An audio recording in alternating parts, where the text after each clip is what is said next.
The streets of Seoul at night were never silent.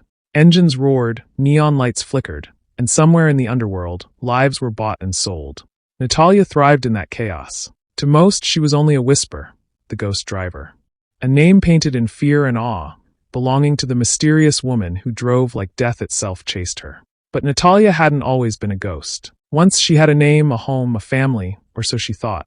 She had been adopted at a young age by a wealthy South Korean businessman, a man who gave her warmth, protection, and a place in a world that had once been cruel to her. He was her father in every way that mattered. But when he died, everything crumbled. Her stepmother and stepbrother, who had always resented her, finally struck. One night, after crying herself to sleep for her father's loss, she awoke choking on smoke. Flames ate through her room. Her lungs burned as she screamed for help. It was the butler who pulled her from the fire, his hands blistered as he carried her through the secret passages of the mansion. He saved her life. Days later, she learned that he had been killed. She also heard that her funeral had been held, and it was large. Her stepmother and stepbrother believed she had perished in the fire, and she chose to keep it that way. From then on, she buried her name and became a ghost. Now, years later, Natalia sat behind the wheel of a sleek black sports car, her gloved hands firm on the steering wheel, her eyes cold and sharp. Driving was her battlefield, her weapon, her survival. Tonight's job was simple. Pick up a man and get him out of hostile territory. That was what the encrypted message said. No names. No questions. Just the way she liked it. The passenger door opened. A man slid in, tall, broad-shouldered, dressed in a sharp black suit. The moment Natalia's eyes met his, her pulse skipped. Adrian Lee. Her blood ran colder than the night air. She had heard his name whispered in the shadows of Seoul, one of the most dangerous mafia leaders alive. Ruthless, brilliant, untouchable. But it wasn't just his reputation that made her grip tighten on the wheel. 2 weeks ago, she had overheard a drunk gang member talking about how her stepmother's family had forged a partnership with the Zhao family, Adrian's fiercest rivals. If the Zhao clan was rising, then Adrian Lee was the storm standing in their way. And now he was in her car. "Drive," he ordered, his voice low and commanding. Natalia smirked, masking the storm inside her. A please would have been nice. His gaze cut to her, sharp and assessing. Most people broke under that stare. Natalia only pressed her foot on the accelerator, and the car leapt forward like a beast unleashed. The streets blurred. Neon lights streaked past. Natalia's veins thrummed with adrenaline. But the job was never going to stay simple. In the rearview mirror, black sedans closed in. Their headlights were sharp daggers cutting through the night. "Friends of yours?" she asked coolly. "Enemies," Adrian replied, calm as ice. "Don't let them catch me." Gunfire cracked behind them. Street lamps shattered, glass rained down. Natalia swore under her breath and swerved into a narrow alley. Tires screamed, echoing between the walls. "You should put on your seatbelt," she muttered. His lips twitched faintly, the ghost of amusement. "You're enjoying this." "Damn right I am." Natalia spun the wheel, drifting sharp around a dumpster. 2 sedans tried to follow but collided with each other, flames erupting in the alley. She pushed the car harder, her eyes locked forward. Beside her, Adrian rolled down the window and drew a pistol, firing with chilling precision at the cars still on their tail. His aim was flawless, one tire, one shot. Another sedan spun out of control. Natalia let out a low whistle. "Not bad. You're not bad yourself," Adrian murmured, his eyes flicking toward her with new interest. By the time they reached the river and burst onto the main highway, Natalia's pulse was steady, her mind sharp. Finally, she skidded to a halt before a waiting convoy of black SUVs. Men in suits swarmed the car instantly, bowing. "Boss!" Adrian stepped out, brushing off his jacket. Then, to Natalia's surprise, he turned back to her. "Who are you?" "Someone who got you out alive," she said with a sly grin, resting her arm on the window. He studied her, eyes cold but calculating. Most people trembled under that stare. Natalia tilted her head, unbothered. "Follow me," he said finally. It wasn't a request. The office was high above the city, glass walls overlooking Seoul's glittering skyline. Natalia leaned against the polished desk, arms crossed, as Adrian poured himself a drink. "You drive well," he said. "That's one way of saying thanks for saving your cold behind." A corner of his lips curved, faint but real. "You have nerve." "Exactly. Most people would already be dead if they talked to me like that." "I am not them." Silence thickened between them, charged and heavy. Adrian set his glass down and leaned against the desk opposite her. I want you to work for me. Natalia's smirk faltered. Her mind flashed back to the fire, to her stepmother's cruel eyes, to the whispers about the Zhao family and her family's new alliance with them. She had run for years, hid in shadows. But here was Adrian Lee, the one man who could not only shield her from the Zhao family, but also give her the leverage to strike back when the time came. You don't even know who I am, she challenged.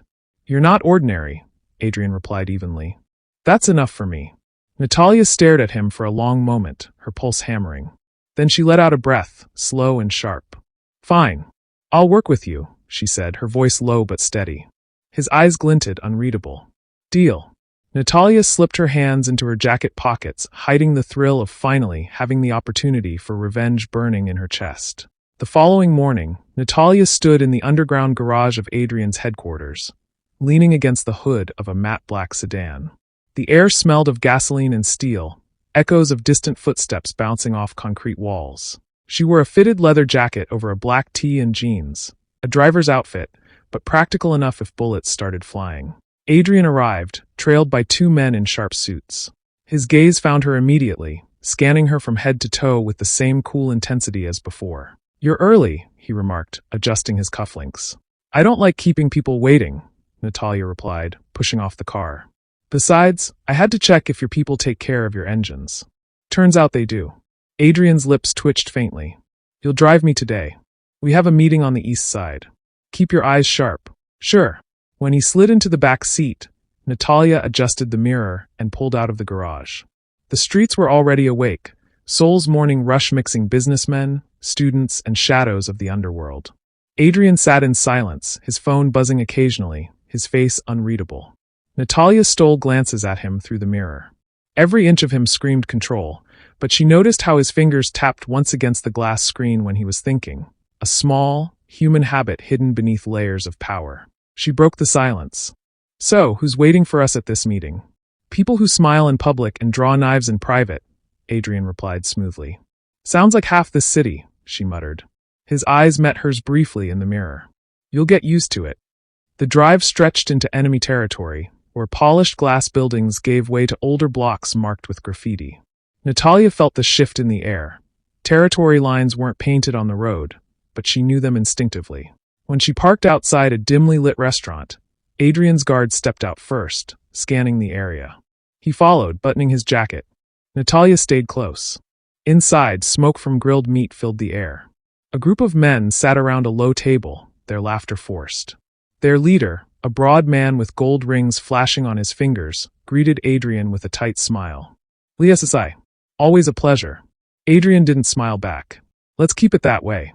The talks were tense, veiled threats disguised as business deals. Natalia stood near the doorway, her hand casually resting inside her jacket, where a pistol was strapped. The men across the table kept glancing at her, unsettled. One of them chuckled. "Since when does Adrian Lee bring such exotic company?" Natalia smirked. Since he realized his old company wasn't good enough. The man's grin faltered at her sharp tone. Adrian's eyes flicked to her, and for the briefest moment, pride glimmered in his gaze. The negotiations ended with no bullets drawn, though knives of intent lingered in every handshake. When they returned to the car, Adrian spoke first. "You don't know when to stay quiet." "I speak when I want to," Natalia shot back, starting the engine. "You'll get yourself killed one day with that mouth. And yet, I'm still here." For the first time, Adrian allowed himself a low chuckle. "You're reckless. I call it honest." The drive back was smooth, until they turned a corner and found two black sedans blocking the street. "Trouble," Natalia muttered. Adrian's hand slid inside his jacket. "Drive through."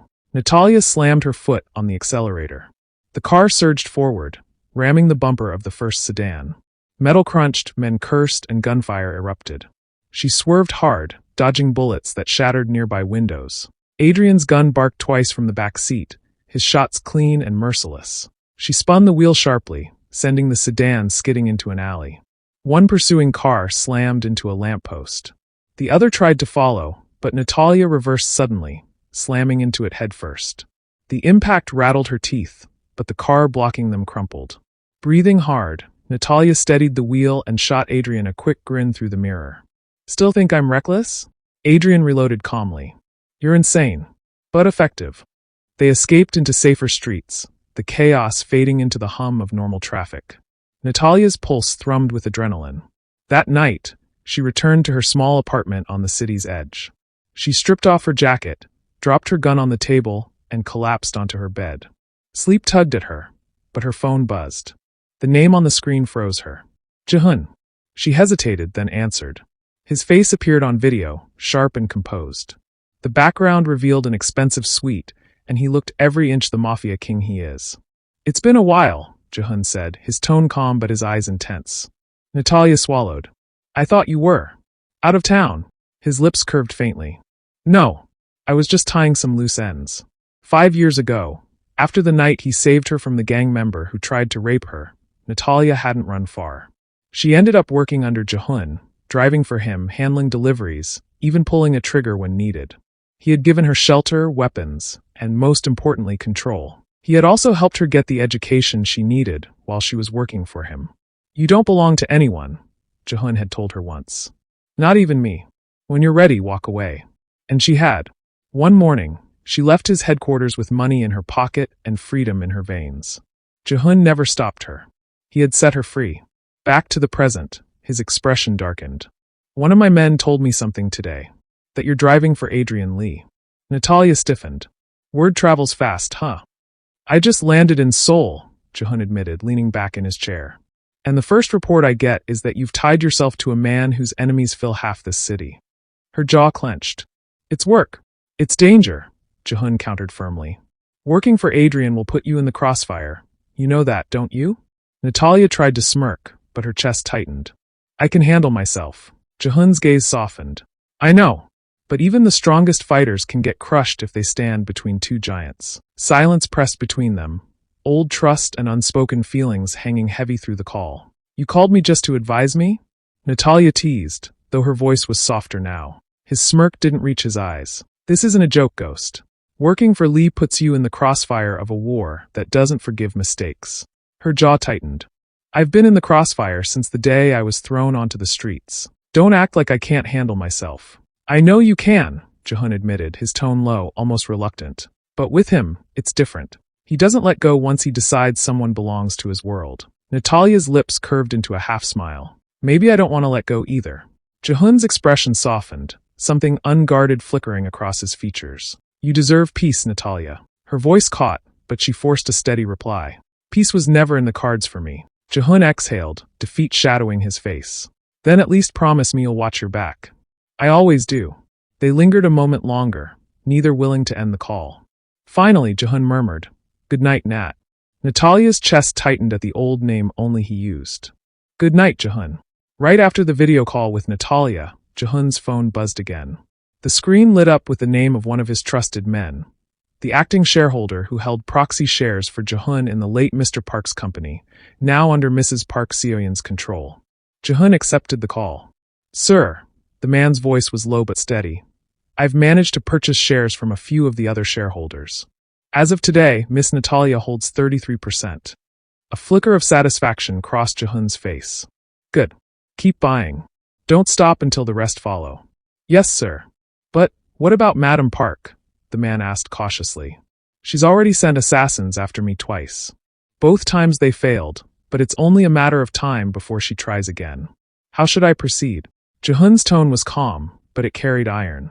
Don't concern yourself with her. My men will keep you alive until the fight begins. That's all you need to focus on. Yes, sir. Jihoon ended the call and set the phone down on his desk. For a moment, silence filled the study. He rose slowly, walked to the wide window, and gazed out at the sprawling city bathed in night lights. His reflection stared back at him in the glass, weary, hardened, but resolute. Uncle Park, he murmured, voice low. What mess have you left me in? A memory struck, sharp and unwelcome. 10 years earlier, he had sat across from Mr. Park Sang-woo in a quiet restaurant tucked away from Seoul's noise. Sang-woo looked thinner than usual, the weight of secrets pressing down on him. He reached across the table and gripped Jihoon's wrist. If Natalia is ever in danger because of my wife or my son, Sang-woo had said, his voice calm, you must protect her. Jihoon had studied his uncle's face, confused but listening. Sang-woo slid a sealed envelope across the table. Inside were legal documents, proof of the 25% shares he had gifted Natalia. Keep these safe, Sang-woo said quietly. One day she will need them to fight on my behalf. And when that time comes, you must stand by her. That night, Jihoon had agreed, though he hadn't fully understood why. Now, staring out at the city, the weight of that promise pressed on him like chains. 2 days had passed since the 2 attempted hits on Adrian Lee's life. Now, as the sun rose over Seoul, Adrian prepared to strike back. That morning, his men assembled in the lit meeting hall of one of his downtown establishments. Heavy oak furniture filled the room, and the scent of cigars lingered in the air. Adrian stood at the head, dressed in a black suit, his expression calm yet razor-sharp. He tapped the table with his finger once, calling the meeting to order. 2 nights ago, he began, his voice steady, the Zhao family tried to erase me. They failed, and failure comes with consequences. A murmur rippled across the men gathered. Some nodded, others smirked, eager for vengeance. Then he continued to speak. The first strike is already in motion, he said. Inside Zhao's empire, we have men. The product's data Zhao had protected is now in our hands. A younger lieutenant, sharp-eyed and eager, leaned forward. Boss, do we move it now? Adrian smirked. It's already moving. By the time Zhao realizes what's happened, every suppressed rival will have a reason to rise against him. An hour later, across the city, in a luxurious office space, 2 of Adrian's embedded men sat at their desks within Zhao's tech company. One of them, Kong Minsu, typed swiftly. His partner, Jihoon, leaned back, keeping an eye on the security cameras. You sure this won't trace back to us? Jihoon whispered. Minsu chuckled. By the time anyone looks, they'll think it's an internal leak. Relax. We're ghosts here. The data of the tech products were transferred to a secure folder. Then, with practiced ease, Minsu hit send. Miles away, one of rival companies received the data. The boardroom buzzed with disbelief as the CEO scrolled through the files. This is everything, said one CEO, his voice shaking as he scrolled down on his tablet. He stole our patents when we refused to sell to him, sabotaged our launches, bought regulators. And now, he looked at his managers, eyes gleaming. Now we can fight back. Another rival in another company laughed with happiness. He's finished. With this, the market belongs to us. Adrian Lee had just armed them with the bullets they needed, and Zhao's empire was the target. Back in the meeting room, Adrian leaned against the table after the data leak had been confirmed. Boss, one of the older lieutenants said, what's the next plan? Adrian's smile was cold. The next plan is to burn every warehouse Zhao owns. He paused and looked at his men before continuing. Every brick that holds his goods, every shipment that keeps his business alive, I want them reduced to ashes. His men nodded in agreement, some already grinning at the thought of destruction. Adrian's eyes swept across the room like a blade. Gentlemen, he said softly, tonight Seoul will glow. That night, shadows moved through the industrial districts where Zhao's warehouses stood. The air was cold, carrying the distant hum of the city, but here it was deathly still. Adrian's men slipped through locked gates, carrying cans of gasoline and lighters that gleamed under the moonlight. At the first warehouse, Cho, one of Adrian's trusted men, splashed fuel across stacked crates, the liquid soaking into cardboard and wood. The sharp chemical scent filled the air. Another man flicked a lighter. The tiny flame reflected in their eyes before it touched the trail of gasoline. In an instant, fire hissed, then roared. It raced across the floor like a living beast, climbing up walls, devouring crates, then exploding into an inferno. Heat punched against their skin, smoke rising thick and black into the sky. The night lit up in orange and gold as steel beams groaned and glass shattered. Across the city, other crews mirrored the destruction. Flames clawed at the night sky, painting the horizon with fire. Sirens wailed in the distance, their cries drowned by the thunder of collapsing roofs and the boom of exploding chemicals. Pedestrians in far-off streets stopped in shock, watching Seoul's skyline flicker with pillars of smoke. To the ordinary citizen, it looked like hell had risen. To Adrian Lee's enemies, it was a warning written in fire. At the Zhao corporate headquarters, upper management scrambled. Phones rang endlessly, panic etched into every face. Warehouse 7 is gone, one manager shouted, sweat pouring down his forehead. Forget 7, another snapped. We just lost 12. They're all burning. Inside the boardroom, chaos reigned. Executives argued, some demanding immediate police involvement, others terrified of speaking Zhao's name in vain. The head of the Zhao family, Zhao Hyunsik, stormed in. His presence silenced the room instantly. His face was a storm, eyes burning with fury. Who is responsible? He demanded. One trembling assistant stammered. Mr. Zhao, we don't know who, but it might be Adrian Lee. Hyunsik's fist slammed against the table, rattling glasses. Lee, he hissed. Always Lee. Minutes later, Adrian's phone rang just as Natalia walked in. He was in his private study, smoke curling from the cigar between his fingers. His sharp eyes gleamed as he listened to Zhao's fury, his smirk never faltering. Lee, you think you can humiliate me and get away with it? Zhao's voice thundered. Adrian leaned back, smirking. Humiliate? Oh, Zhao, I haven't even started. You tried to kill me twice and still failed. Now I return the favor in kind. You should be grateful I haven't targeted your life. You burned my warehouses. Zhao roared. Adrian chuckled softly. Correction, I lit a bonfire. Consider it a warning. Do you know who I am? Zhao spat. Oh, I know exactly who you are, Adrian said smoothly. And I also know how desperate you are right now. If you want me to stop the next plan, you'll have to pay 15 billion won by tomorrow morning at 6:30 sharp. Zhao's breath came heavy over the line. You dare. I do, Adrian interrupted, voice velvet over steel. Or I will do worse things. Choose wisely, Hyunsik. With that, Adrian ended the call. Natalia stepped closer, arms folded. The flicker of fire from the fireplace painted her face in shades of gold and shadow. You're even extorting him after burning his empire down, she said, her voice calm but edged with disbelief. Adrian exhaled smoke slowly, his gaze fixed on her. Extortion? No, Natalia. It's business. He pays, I pause. That's the deal. She studied him for a moment, torn between admiration and unease. But Adrian, every move you make, it's like you're daring him to come for you harder. Do you want war, or are you just enjoying the game?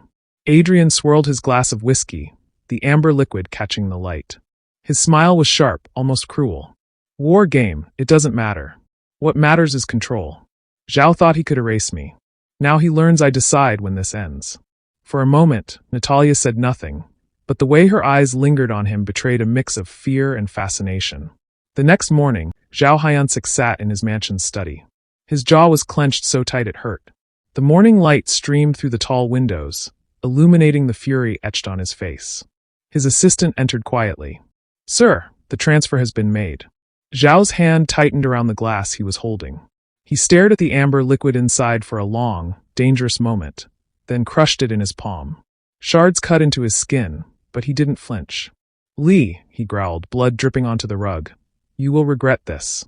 If it takes everything I own, if it takes every man I command, I will tear him apart piece by piece. Meanwhile, Adrian checked his account on a sleek laptop.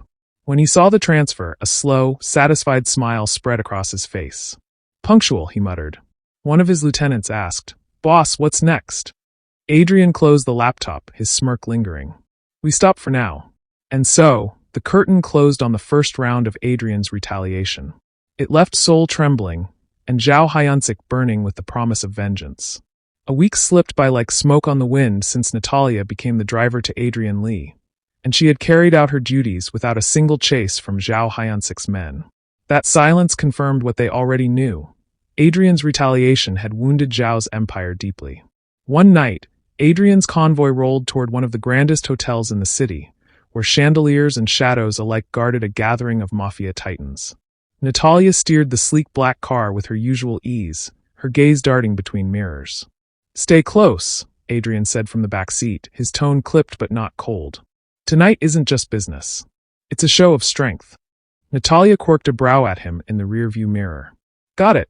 His lips curved faintly, the closest thing to approval he would ever show. The entrance swarmed with black suits and glittering gowns, power and menace stitched together in equal measure.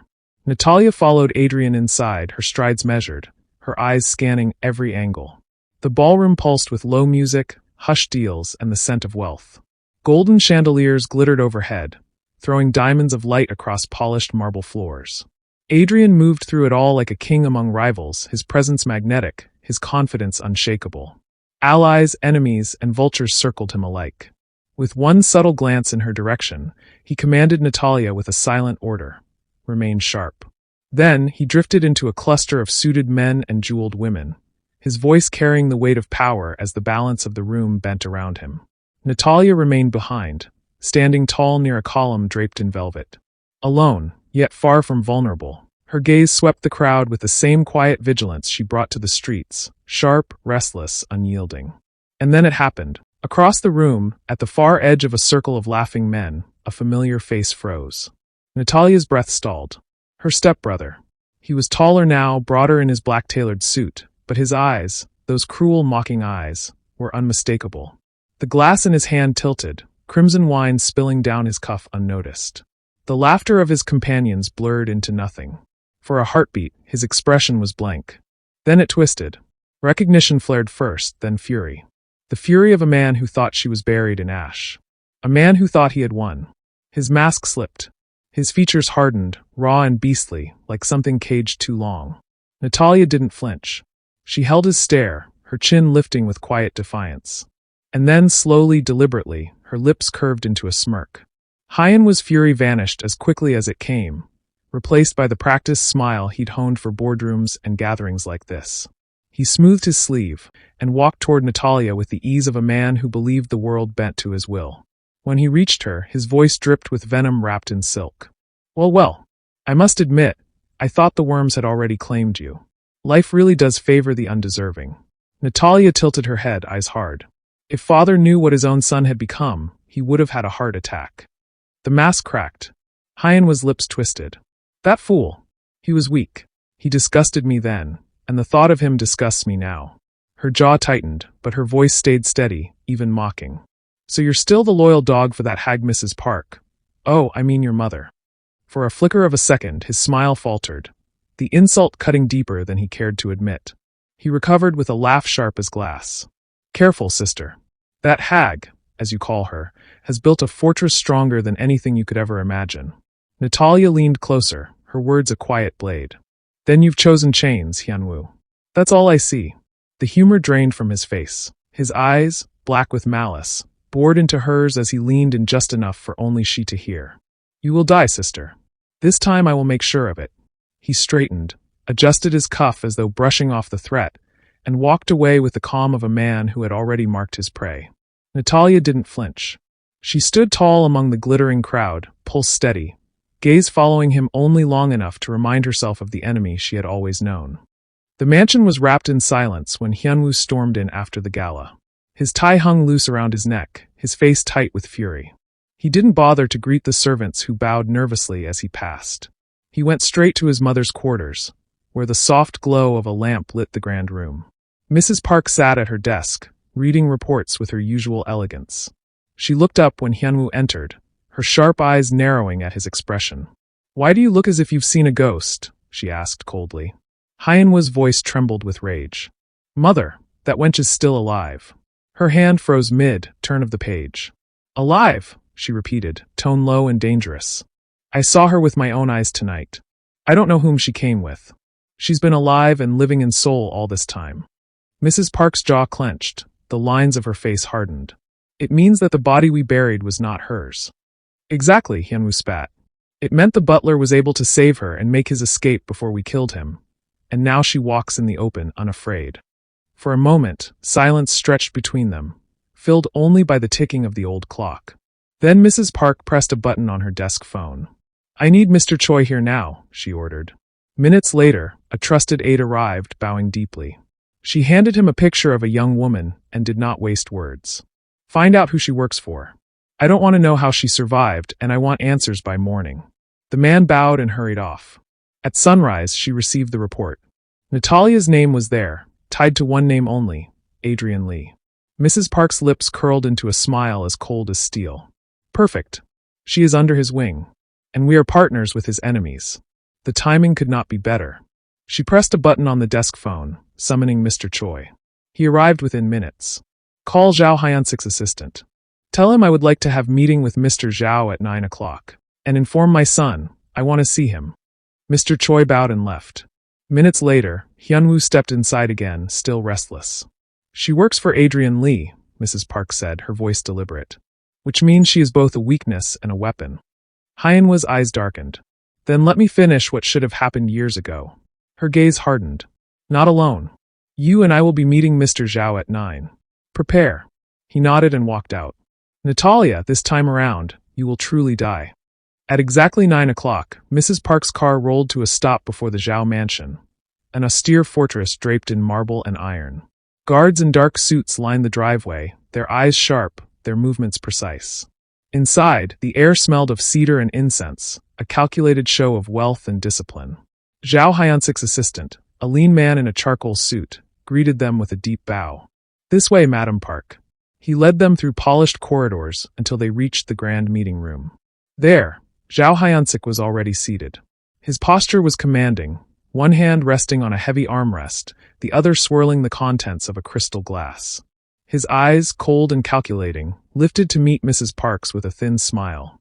Within minutes, Mrs. Park and her son had settled into their seats opposite him. Hyunwoo remained silent, his gaze lowered, hands clasped tightly in his lap. "Madam Park," Zhao began, his voice deep, steady. "You don't often request meetings at this hour. Which means this is not a courtesy visit." Mrs. Park's lips curved faintly. "You've always been quick to read between the lines. I'll come straight to it. If you wish to reach Adrian Lee, there is a way." Zhao's brows rose with quiet interest. "Go on." "Through his driver," she said. "A young woman named Natalia. He trusts her. He keeps her close. She is his shield on the streets, but she can also be his weakness." For the first time, Zhao leaned back and let out a short laugh, shaking his head. "So it's her. You know of her?" Mrs. Park asked. "Everyone in the underground knows of her," Zhao replied. "Lee's new driver, and a female at that." It caused whispers, some mocking, some admiring. Many thought he was foolish, but I hear she's already proved herself. Mrs. Park inclined her head. "Then you understand why I am here." Zhao's smile lingered, but his tone sharpened. "What exactly do you want from me?" Her eyes narrowed, voice cool as a blade. "I want you to kill her for me." The room stilled. Zhao looked at her. "Kill her?" His gaze pinned her. "And who exactly is she to you?" Mrs. Park's lips thinned. "An insect. One that should have died years ago. Somehow she slipped through, but I will not allow her to crawl back into my world." Zhao considered her words, his fingers drumming lightly against the armrest. "She may be an opportunity, but she is not worth the risk. I have lost too much money recently thanks to Lee Adrian. Hiring mercenaries or assassins, for her, or for Lee, is out of the question." Mrs. Park leaned forward, her eyes glinting. "Then let me make it worth your while." Zhao tilted his head, watching her carefully. "I will invest 25 billion won into your companies," she said smoothly. "And more than that, I will ensure the Prime Minister appoints your second son as Chief of the National Police. Imagine the doors that will open for you." For the first time, Zhao's mask cracked into genuine interest. The room felt heavier as silence pressed in at the weight of what was being offered. Finally, Zhao leaned forward, a predator recognizing an equal. "It's a deal," he said, his lips curling into a slow smile. "Thank you so much for watching episode 1 of Seoul Vendetta. I truly hope you enjoyed it. If you did, don't forget to hit the like button, share your thoughts in the comments, and subscribe so you won't miss episode 2. See you in the next one.